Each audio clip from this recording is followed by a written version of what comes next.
Hello ভাই, আসসালামু আলাইকুম। ফাইনালি আজকে আছে যে একটা নতুন একটা ভিডিও নিয়ে আসলাম। সেটা হচ্ছে যে আমার খালতো ভাই সে পতেঙ্গা সি বিচের ওইখানে তাদের ফ্রেন্ড সার্কেল মিলে ঘুরতে আসে। তো ঘুরতে আসার পরে আমি কল দিছিলাম। কল দেওয়ার পরে আমার খালতো ভাই বলতেছে যে আমি তো পতেঙ্গাতে আসছি সি বিচে, তুই আমাকে নিতে আয়। তো আমি বলছি আচ্ছা ঠিক আছে, আমি আসতেছি তোর নিবে। তো তারপরে আমি ঘর থেকে রেডি হয়ে বের হলাম। এটা হচ্ছে আমাদের স্কুলের গেট শেষ হওয়ার পরে একটা ছোট্ট একটা কালভার্ট আছে। এই কালভার্টটা পার হই আমার থেকে আমার খালতো ভাইকে আনার জন্য মানে যাইতে হবে।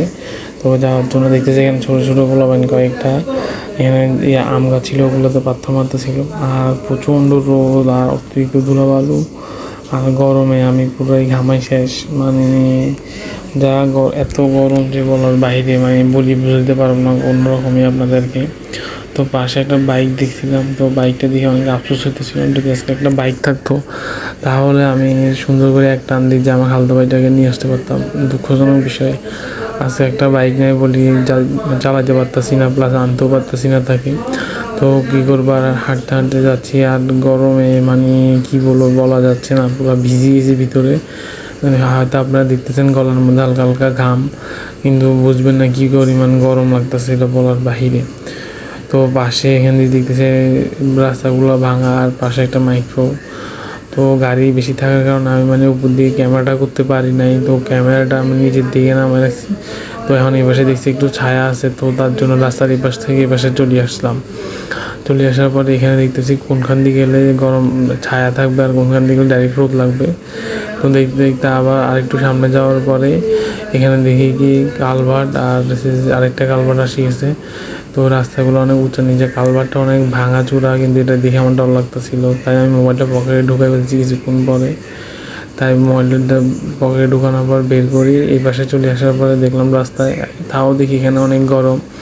গরম মানে বলার বাহিরে। তো গরমের মধ্যে হাঁটতে হাঁটতে পুকুর পাড় নদীর পাড়ে চলে আসলাম। নদীর পাড়ে আসি দেখি সাম্পান একটা দাঁড়া রয়েছে।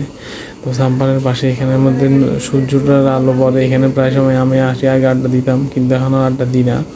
তো আমার খালতো ভাইয়ের জন্য আসার জন্য বোটের কাছে চলে আসলাম। তো বোটে উঠতে একটু ডর লাগছে, মোবাইল যে পানিতে পড়ে যায়, তার জন্য মোবাইলটা কী করি পকেটে ঢুকে ফেলি, ভিডিও করি না। তো আমি আস্তে আস্তে উঠে যাচ্ছি। তো উঠে যাওয়ার পরে ভিডিওটা নিয়ে নেই। তো এখন এখানে বসে রয়েছি, মনে হয় লিবিয়া থেকে ইটালিতে যাওয়ার পথে যেভাবে মানুষ বসে থাকে ঠিক সেভাবেই বসে রয়েছে উনিরা। আর গরম তো লাগতেছে কী পরিমাণ সেটা বলার বাহিরে। তো মোবাইলটা লড়াই আপনাদেরকে একটু করে দেখাচ্ছি সূর্য মামা কোন দিকে তাকে আছে আর কোথা থেকে আমার গায়ে লাগতেছে রোদের আলো। তো দেখতে দেখতে ওই পাড়ায় চলে আসলাম। ওই পাড়ায় চলে আসার পরে উঠতেছি, এবারে পাথর মানুষের নামার জন্য হইচই লাগাই দিছে। তারপরে আমি করছি মোবাইলটা আস্তে করে একটু ঠেলাঠেলি মাঝে মোবাইলটা নিয়ে নামিয়ে গেছি। নামার পরে আসি গেলাম আর এখানে আরেকটা ব্রিজ। তো ব্রিজের পাশে অনেক নৌকা সুন্দর সুন্দর, আর হচ্ছে যে বাতাসও সেই। তারপরে হচ্ছে যে আমরা এখান থেকে হাঁটতে হাঁটতে সামনে যাব। সামনে যাওয়ার পর ওখান থেকে একটা অটো নিব। তো অটোতে করি আমি, আর এখানে অনেক বাতাস ছিল, কিন্তু ভিডিওতে বাতাসটা বোঝা যাচ্ছে না মনে হয়। তো প্যারা নাই। তো আমি আপনাদেরকে আবার দেখাচ্ছি, এখানে মাছ ধরার জন্য ট্রলারগুলো সব কাছে চলে এসে, এখানে 65 দিন কর্মসূচি দিচ্ছে, মাছ ধরা যাবে না।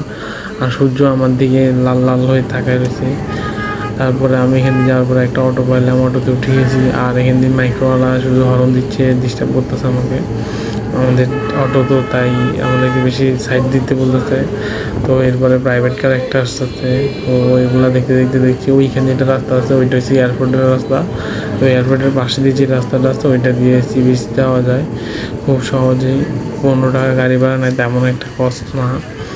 তো আপনারা চাইলে যেতে পারেন। তো এখানের মধ্যে হয়েছে যে সি বিচ থেকে ডাইরেক্টলি এই রোড দিয়ে পার হয়ে ওই পাশে চলে যাওয়া যায়। তো এখান থেকে ডাইরেক্ট এখান দিয়ে রাস্তায় কাজ চলতে এখনও ফুলফিল ক্লিয়ার হয়নি রাস্তাটা। তো এখানে যাওয়ার সময় হঠাৎ করে দেখতেছি দুইটা কাপল। তো কাপল দুইটাকে দেখে অনেক মিস করতেছিলাম, আমি নিজেকে অনেক অসহায় মনে হচ্ছিলো। ক্যামেরাটা লুকিয়ে রাখছি, কিন্তু দেখাইতে পারতেছি না কাপল দুইটাকে ভালো করি, কারণ যদি কিছু মনে করে তাই। আর চলে আসলাম আমার পতেঙ্গা সি বিচের এখানে। তো আমার খালতো ভাইকে খুঁজতেছি, ডাইনে বামে খুঁজতেছি, পাচ্ছি না। কোথায় কোথায় খুঁজি পাচ্ছি না। এখানে দেখি গরু ঘোড়া এগুলো নিয়ে, গরু না সরি ঘোড়া নিয়ে দাঁড়া রয়েছে। আর আইসক্রিম আল্লাহ এখানের মধ্যে আছে। তো খালতো ভাইকে কিছুক্ষণ পরে পাইছি। তো খালতো ভাই জানো না আমি যে ইউটিউব চ্যানেল আছে আমার, তো খালতো ভাই আমার ইউটিউব চ্যানেল দেখলে যেটা সরম পাবে বা কিছু হবে, কিছু বলবে, তার জন্য আমি ভিডিওটাতে খালতো ভাইকে দেখাই নাই আর ঢুকাইও নাই ভিডিওতে। তো আমি খালতো ভাই খুঁজতে খুঁজতে ক্যামেরাটা বন্ধ করে দিচ্ছি। তারপর আমি সিরিজ খালতো ভাইকে নিয়ে পাড়ে বসে রয়েছি। পাড়ে বসে থাকার পরে আমরা নাস্তা তখন চলে আসলাম। নাস্তা খাওয়ার পর আমরা বাসায় চলে যাবো। তো অন্ধ করে যাওয়ার কারণে আর ভিডিওটা কন্টিনিউ করতেছি না। ভাই টাটা, জি।